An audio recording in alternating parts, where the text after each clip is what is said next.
Ya estamos de regreso en este resumen legislativo y vamos con la información. El Pleno de la Cámara de Diputados guardó un minuto de silencio en memoria de la periodista Miroslava Breach Belducea, quien fue asesinada en la capital de Chihuahua. Es verdaderamente lamentable que tengamos en México un problema tan grave de represión y de limitación a derechos fundamentales como son la libertad de expresión, el derecho a la información y a difundir la misma. Pedirle a través de este recurso al gobernador que no deje pasar esto, el gobernador de Chihuahua, como un crimen más. ¿Cuántos periodistas más deben ser asesinados para que pueda llevarse a cabo una investigación seria? Debemos vigilar que las autoridades encargadas de castigar estos crímenes hagan su trabajo y reforzar el marco jurídico para ampliar la protección a los periodistas para que puedan ejercer su profesión sin el miedo latente en el que viven hasta el día de hoy. Pido no un minuto de silencio para Miroslava Breach, sino para todos los periodistas que por hacer bien su trabajo están siendo callados de la manera más vil como se puede silenciar a alguien. Miroslava la caracterizaba su periodismo crítico, la caracterizaba su periodismo firme, la caracterizaba ser una persona echada para adelante, defensora de las instituciones cuando ella consideraba que había que defenderlas, pero también crítica de las mismas cuando consideraba hacerlo de acuerdo a su formación periodística. En apenas 4 días, 3 atentados a periodistas, de las cuales 2 están muertos. Fueron asesinados con balas certeras para callar a voces críticas.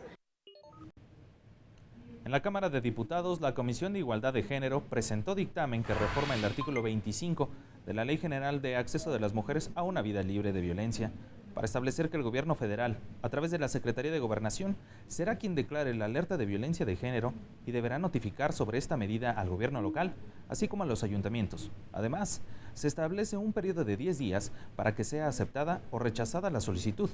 Los grupos parlamentarios presentaron sus posicionamientos. Creemos que la reforma habrá de contribuir a una mejor y más pronta atención de las víctimas de violencia de género, así como a una más efectiva persecución y castigo de los que infringen dicha y despreciable violencia. Por antes y expuesto, las y los legisladores de Encuentro Social habremos de votar a favor. Que es una reforma que va a beneficiar a todas las mujeres, incluidas a las que estamos aquí, pero también a los hombres. Por eso, acortar el tiempo a 75 días para declarar una alerta de género es una necesidad imperante para prevenir los asesinatos de mujeres, pero además para atender de manera muy puntual que las mujeres queremos seguir viviendo. Hemos sido reiterativos en este tema, por eso cumpliremos el compromiso de poner un alto definitivo a la vida de violencia que han sufrido muchas mujeres en diferentes puntos y rincones del país. Cabe destacar que hasta hoy todos los casos de solicitudes de alerta de violencia de género han sido presentados por organizaciones de la sociedad civil. Son estos colectivos de mujeres los que han registrado, documentado y visibilizado la violencia contra el género femenino y que han alzado la voz para pedir que se active el mecanismo. Desde nuestro punto de vista, el presente dictamen no aporta avance significativo a favor de las potenciales víctimas de violencia de género. Por esta razón, el Grupo Parlamentario del PRD votará en abstención. La propuesta que hizo Morena para reformar el artículo 25 y adicionar el 25 bis establece un procedimiento ágil y claro para emitir la declaratoria, en lugar del trámite tortuoso y burocrático que se ha seguido hasta el día de hoy. No se debe olvidar que el feminicidio es la expresión más extrema y cruel de esta violencia. Coincidimos con la propuesta de dictamen que se busca instituir que a la Secretaría de Gobernación ya no solo corresponda notificar la declaratoria de alerta de violencia de género al Poder Ejecutivo de la entidad federativa de que se trate, sino también a los ayuntamientos correspondientes. La cultura de la no violencia es una condición indispensable para el desarrollo humano pleno y un componente básico de la democracia moderna. Por eso, mientras una sola mujer se vea violentada, la sociedad entera es herida, la prosperidad se cancela y la paz es vulnerada. Finalmente, el dictamen fue aprobado con 383 votos a favor y ninguno en contra, por lo que la presidenta de la mesa directiva dio la declaratoria de aprobación. Aprobado en lo general y en lo particular el proyecto de decreto por el que se reforma el artículo 25 de la Ley General de Acceso a las Mujeres a una Vida Libre de Violencia. Pase al Senado para sus efectos constitucionales. Integrantes de los grupos parlamentarios representados en la Cámara de Diputados se pronunciaron en tribuna con motivo del 211 aniversario del natalicio del Benemérito de las Américas, Benito Juárez García. Queremos ser parte de la solución para México y creemos que es indispensable honrar sin sacar del contexto el espíritu y la letra de lo planteado por Juárez en el manifiesto que hemos hecho referencia. Mexicanos, encaminemos ahora nuestros esfuerzos a obtener y consolidar los beneficios de la paz. A 211 años de su nacimiento, su lucha incansable por un país de libertades fundamentales y dignidad humana aún tienen retos por vencer.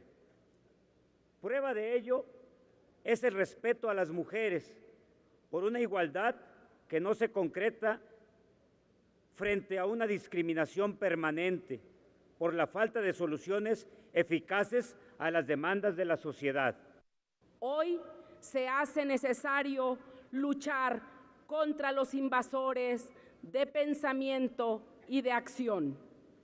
Tanto las leyes de reforma como la lucha contra los imperios, así como su paso por la Suprema Corte, demostraron al pueblo de México y al mundo que Juárez encarnaba el arquetipo del ser político, que al tiempo que revoluciona las instituciones, es capaz de mantener el cauce de la propia institucionalidad y de fortalecerla.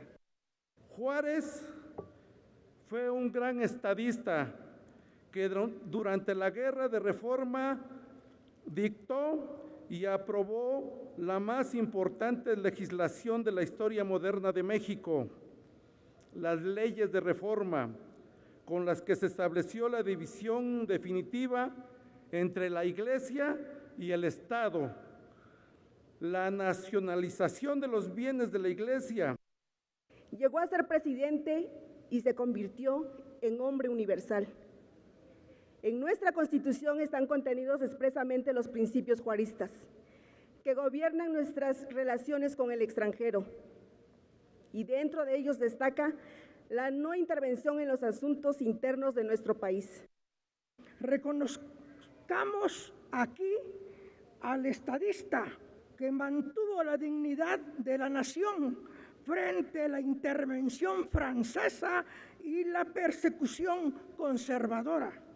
La historia del México del siglo XIX no se entiende sin sus esfuerzos para salvaguardar a nuestro país de los conflictos armados, de las revueltas y la intervención extranjera. En términos objetivos, es indudable que el balance final sobre la obra jurista, donde deben incluirse el rescate a la soberanía nacional y a la supervivencia misma de México, la separación de la Iglesia y el Estado, la noción constitucional de organizar a la República conforme a los principios de la igualdad de los ciudadanos ante la ley, del sistema federal. Benito Juárez fue, como lo describiera Bernardo Reyes, el niño huérfano y desvalido que a fuerza de empeño, con voluntad inquebrantable, se instruyó, se elevó y ocupó, al ser hombre, los más altos puestos. Salvó las instituciones, decretó la reforma, triunfó contra la invasión, derrocó el imperio y dejó respetada, libre e independiente a la patria mexicana. Realizan diputados foro hacia la firma de la Convención Interamericana sobre la protección de los derechos humanos de las personas mayores. Toda la información después de esta pausa.